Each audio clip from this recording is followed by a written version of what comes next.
देखिए दोस्तों, पहला प्रश्न है, मोस्ट इंपोर्टेंट प्रश्न है, पासा से संबंधित प्रश्न है। इस टाइप के प्रश्न दोस्तों बार बार पेपर में 1 से 2 पूछे जाते हैं। और इन प्रश्नों को दोस्तों आप सॉल्व कैसे करेंगे, मैं आपको आसान तरीका बता रहा हूँ। देखिए, पेन भी उठाने की आपको जरूरत नहीं है और कुछ लिखने की भी जरूरत नहीं है। प्रश्न को समझिए बस। क्या कह रहा है, निम्नलिखित आकृतियों का अध्ययन करें और 3 के सामने वाली संख्या ज्ञात करें। तो 3 कहाँ है दोस्तों, पहले हम देखेंगे क्या पूछ रहे हैं, 3 के सामने वाली कौन सी संख्या आएगी। तो दोस्तों हम प्रश्न में जो देखेंगे पासा में 3 आपको कहाँ दिख रहा है, तो 3 दोस्तों आपको दिख रहा है ऊपर यहाँ पे पहले वाले में 3 दिख रहा है ना। जब दोस्तों आपको 3 दिख गया तो उसके 2 और सतह पे कौन कौन से अंक है, ये चीज आपको देखना है। ठीक है, तो आप देखेंगे 2 और सतह पे क्या है, 1 और 2 है। क्या है दोस्तों, 1 और 2। तो यही संख्या 1 और 2 हम ढूंढेंगे किस पासे में है। तो आप दोस्तों देखेंगे लास्ट वाले पासे में 1 और 2 आपको मिल रहा है। जब 1 और 2 1 और 2 दो पासे में, यहाँ आपका क्या हो जाएगा, इसमें 1 और 2 है और इसमें भी आपका 1 और 2 है और 3 के बारे में पूछ रहा है। तो 1 और 2 1 और 2 कॉमन हो जाएंगे। तो 3 के विपरीत, यानी कि या विपरीत पूछे या सामने पूछे तो क्या हो जाएगा दोस्तों, ये जो है 5 इसके सामने वाली संख्या हो जाएगा। तो 5 किस ऑप्शन में है, तो 5 ऑप्शन नंबर 3 में है। तो आपका ऑप्शन नंबर तीसरा क्या हो जाएगा, सही हो जाएगा। इस टाइप के कभी भी प्रश्न पूछे दोस्तों, उसके विपरीत सतह पे देखेंगे 2 कौन सी संख्या है और वही 2 संख्या किस पासे में मिल रही है। तो आप देखें दोस्तों 1 और 2 आपके लास्ट वाले पासे में मिल रही है और उसके अगला कौन सी संख्या उस पे है, 5 है। तो 3 का विपरीत क्या हो जाएगा, 5। तो ऑप्शन नंबर तीसरा सही हो जाएगा। मैं उम्मीद करता हूं दोस्तों आप इस प्रश्न को एकदम अच्छे से समझ गए होंगे। अगला प्रश्न देखिए दोस्तों, दूसरा प्रश्न भी पासा से है, थोड़ा सा बड़ा है, इसे भी देखिए। दूसरा प्रश्न क्या कह रहा है, सेम प्रश्न बहुत बार पूछा जा चुका है। नीचे पासे के दिए गए चित्रों के आधार पर बताएं कि 3 के सम्मुख कौन सा अंक होगा। इसमें भी पूछ रहे हैं 3 के सम्मुख। तो दोस्तों पहले हम क्या करेंगे, देखेंगे 3 है कहाँ। तो दोस्तों आप 3 देखेंगे तो 3 आपको दिखेगा तीसरे वाले पासे में है। 3 दिख रहा है ना यहाँ पे, आप एक बार ध्यान से देखिए, 3 यहाँ पे है। ठीक है, तो अब हम क्या करेंगे दोस्तों, 3 के 2 और जो फलक है उस पे कौन कौन सी संख्या है ये चीज देखेंगे, इससे और आपको क्लियर हो जाएगा। देखिए 6 और 5 है। क्या है दोस्तों, 6 और 5 है। आपको क्या दिख रहा है, 6 और 5 दिख रहा है ना। तो 6 और 5 हम ढूंढेंगे कहाँ है। तो 6 और 5 देखेंगे दोस्तों पहले वाले में, कहाँ है, पहले वाले में आपका 6 और 5 है। तो 6 5 आपका क्या हो जाएगा, कॉमन हो जाएगा। तो 3 के विपरीत क्या हो जाएगा, यहाँ पे जो आपका बचा है संख्या वही हो जाएगा 4। 3 के विपरीत यानी सम्मुख पूछे विपरीत पूछे वही मतलब होता है 4 हो जाएगा। 4 किस ऑप्शन में है, तो ऑप्शन नंबर तीसरा में। आपका ऑप्शन नंबर तीसरा सही हो जाएगा। मैं उम्मीद करता हूँ दोस्तों आप इस प्रश्न को भी एकदम अच्छे से समझ गए होंगे। इस टाइप के प्रश्न है दोस्तों, आप ऐसे सॉल्व करेंगे बिना पेन उठाए, सेकेंडों में आपका आंसर मिलेगा। तीसरा प्रश्न देखिए दोस्तों, तीसरा प्रश्न भी मोस्ट इंपोर्टेंट है, बहुत बार पूछा जा चुका है ये प्रश्न कह रहा है 7 जनवरी 2012 को सोमवार हो तो 7 जनवरी 2013 को कौन सा दिन होगा।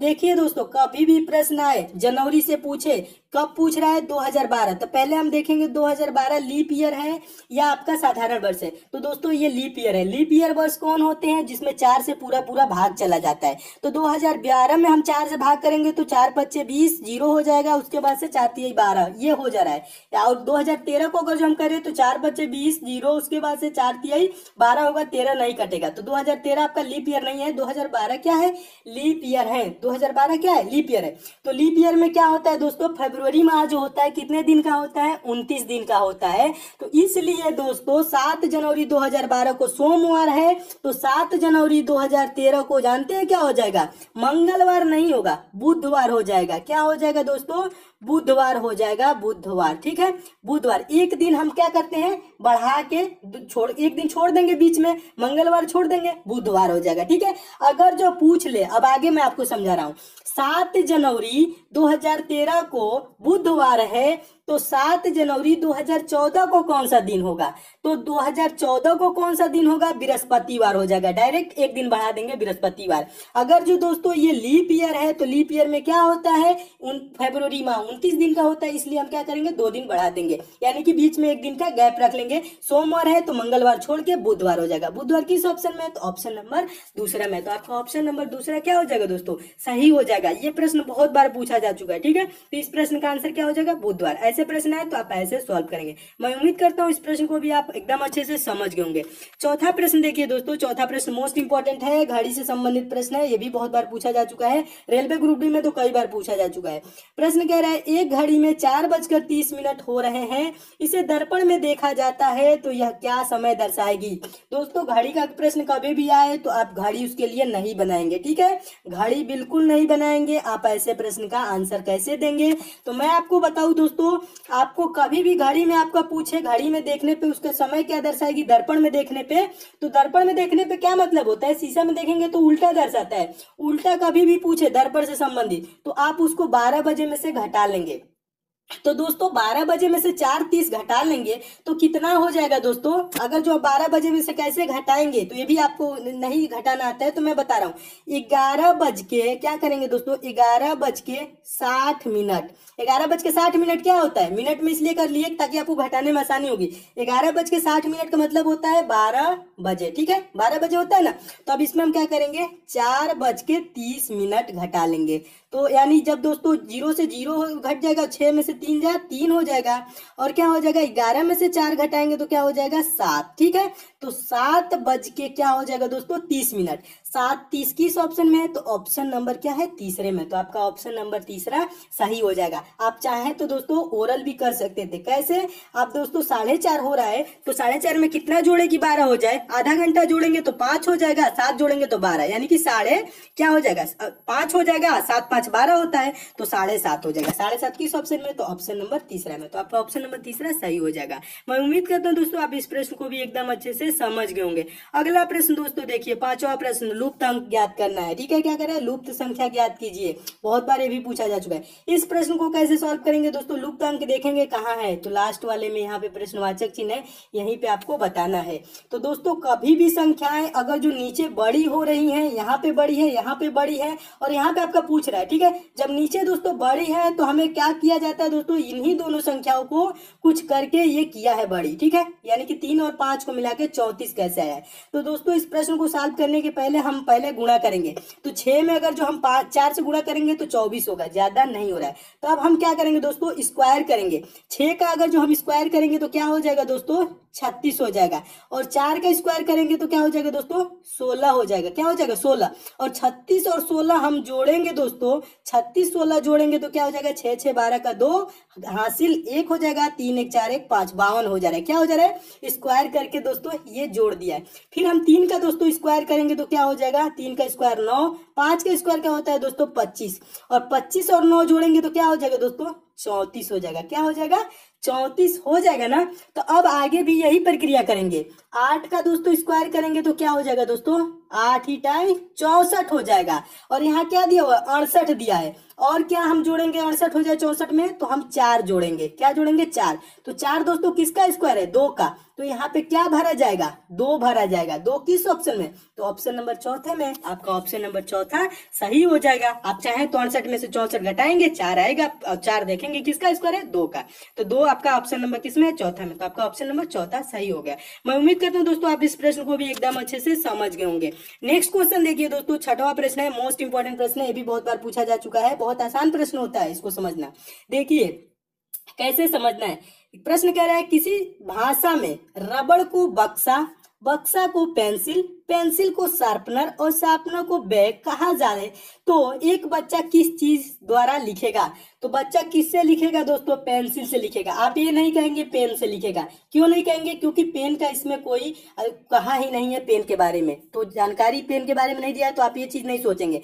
बच्चा किससे लिखता है दोस्तों पेंसिल से ही लिखता है, ठीक है, तो बच्चा पेंसिल से लिखेगा। तो अब हम क्या करेंगे दोस्तों, ये चीज आपको सोचना है, ये चीज नहीं दिया रहता है, एक बच्चा किस चीज द्वारा लिखेगा, तो बच्चा पेंसिल से लिखेगा। और पेंसिल को दोस्तों ये कह क्या रहा है, तो दोस्तों देखेंगे रबड़ को बक्सा कह रहा है, बक्सा को पेंसिल कह रहा है, और पेंसिल को क्या कह रहा है, पेंसिल को शार्पनर कह रहा है। तो बच्चा किससे लिखेगा, शार्पनर से लिखेगा। ऑप्शन नंबर चौथा सही हो जाएगा, क्या हो जाएगा ऑप्शन नंबर चौथा। क्यों सही हो जाएगा, क्योंकि पेंसिल को पेंसिल से ही लिखेगा, लेकिन पेंसिल को क्या कह रहे हैं, वही चीज शार्पनर कह रहे हैं, तो आपका आंसर क्या हो जाएगा ऑप्शन नंबर चौथा, शार्पनर से लिखेगा, क्योंकि शार्पनर को ही क्या कहा जाता है, इसमें आप देखेंगे आपको पेंसिल को शार्पनर कहा गया है। तो पेंसिल के लिए शार्पनर यूज होगा। तो ऑप्शन नंबर क्या आंसर चौथा सही हो जाएगा। मैं उम्मीद करता हूँ इस प्रश्न को भी आप एकदम अच्छे से समझ गए होंगे। इस टाइप का प्रश्न है तो आप थोड़ा सा सोचेंगे और आंसर दे देंगे।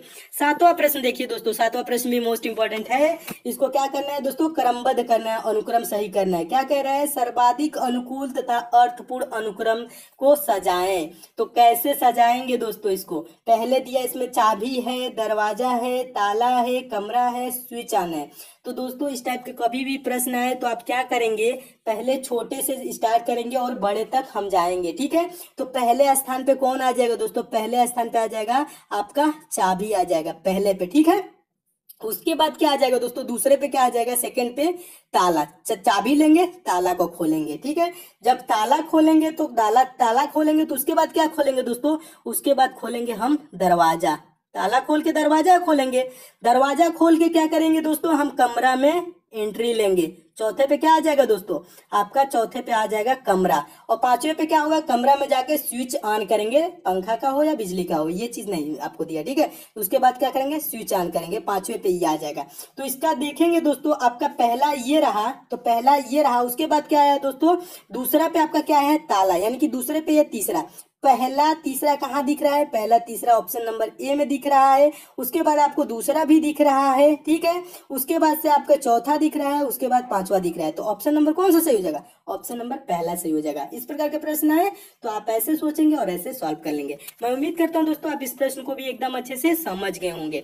समझ गए हैं दोस्तों प्रश्न, तो वीडियो को दोस्तों लाइक जरूर कीजिएगा, शेयर भी कीजिएगा अपने दोस्तों के पास, फेसबुक, व्हाट्सएप, टेलीग्राम, जितने भी आपके पास स्टडी ग्रुप हो, ठीक है दोस्तों। आपके लिए इतना मेहनत करते हैं तो लाइक तो जरूर कीजिएगा, शेयर भी कीजिएगा। अगला दोस्तों प्रश्न देखिए, रेलवे ग्रुप डी में इस टाइप के प्रश्न बहुत बार पूछे गए हैं, एसएससी जीडी में भी पूछा गया है और आगे भी आपके जो भी एग्जाम होता है इस टाइप के प्रश्न पूछा ही जाता है। प्रश्न क्या कह रहा है, दी गई आकृति की दर्पण छवि चुनिए। दर्पण छवि मतलब क्या होता है, छवि मतलब प्रतिबिंब बताना है। तो दर्पण इसका कहाँ लगा है दोस्तों, नीचे नहीं लगा है, दर्पण आपका इस साइड पे लगा है।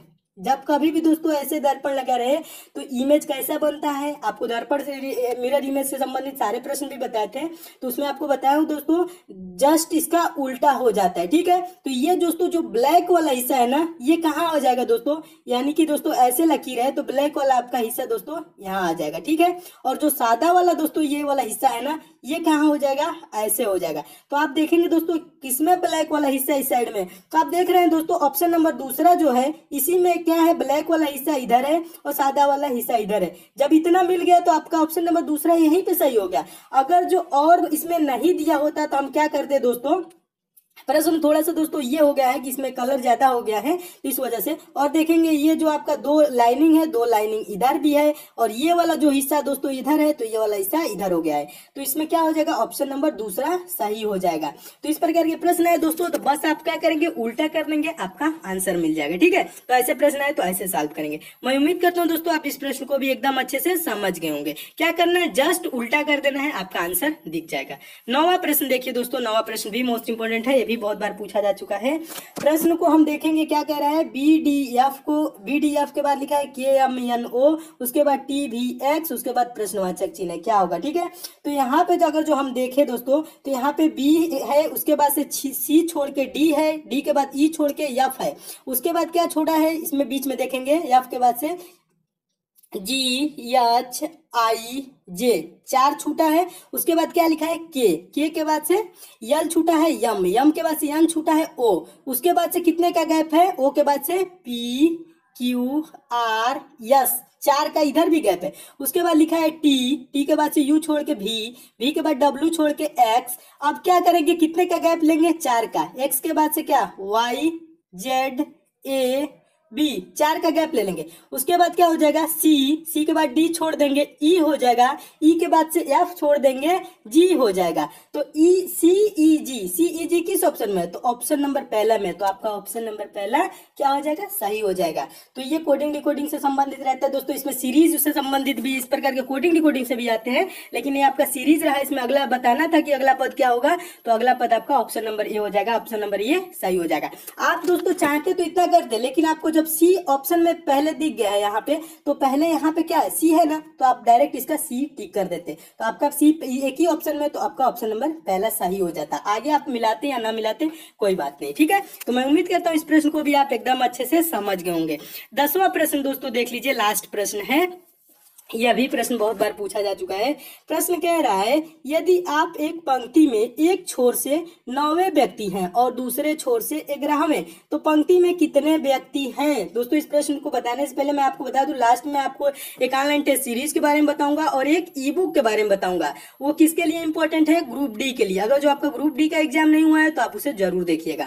तो इस प्रश्न को पहले देख लीजिए। प्रश्न कह रहा है, यदि आप एक पंक्ति में एक छोर से 9वें स्थान पर है, दूसरे छोर से 11वें स्थान पे है, तो पंक्ति में कितने व्यक्ति हैं। तो इसमें ज्यादा कुछ भी नहीं किया जाता है, दोनों को जोड़ के घटा देंगे, आंसर आ जाएगा। तो पहले आपको मैं समझा देता हूं। आप इधर से मान ले दोस्तों, यहाँ पे है तो कौन स्थान पे है, 9वें स्थान पे है। इधर से यहाँ पे है तो कौन स्थान पे है, इसको छोड़िए, 9वें स्थान पे है। और इधर से भी यहाँ पे है तो दोस्तों क्या है, 11वें स्थान पे है। तो यानी कि आपको कितने बार काउंट किया जा रहा है दोस्तों, 2 बार काउंट किया जा रहा है। इधर से भी तो 9वां गिना जा रहा है और इधर से भी आपको 11वां। तो 11 और 9 को दोस्तों जोड़ेंगे तो क्या हो जाएगा, 20 हो जाएगा। और आपको यहाँ पे 2 बार गिन लिया गया है तो 1 घटा लेंगे, तो 20 में से 1 घटा लेंगे तो क्या हो जाएगा, 19 हो जाएगा। तो पंक्ति में कितने व्यक्ति हैं, 19। 19 किस ऑप्शन में है, तो ऑप्शन नंबर दूसरा में। तो आपका ऑप्शन नंबर दूसरा क्या हो जाएगा, सही हो जाएगा। कैसे सही हो जाएगा, आपको ज्यादा कुछ भी नहीं, ऐसे कहे तो दोनों को जोड़ लेना है। 11 9 20, 20 में से 1 घटा लेंगे क्योंकि आपको 2 बार गिना जा रहा है। उसीलिए दोस्तों क्या करेंगे, 1 घटा लेंगे, 20 में से 1 घटा लेंगे, 19। ऑप्शन नंबर दूसरा सही हो जाएगा।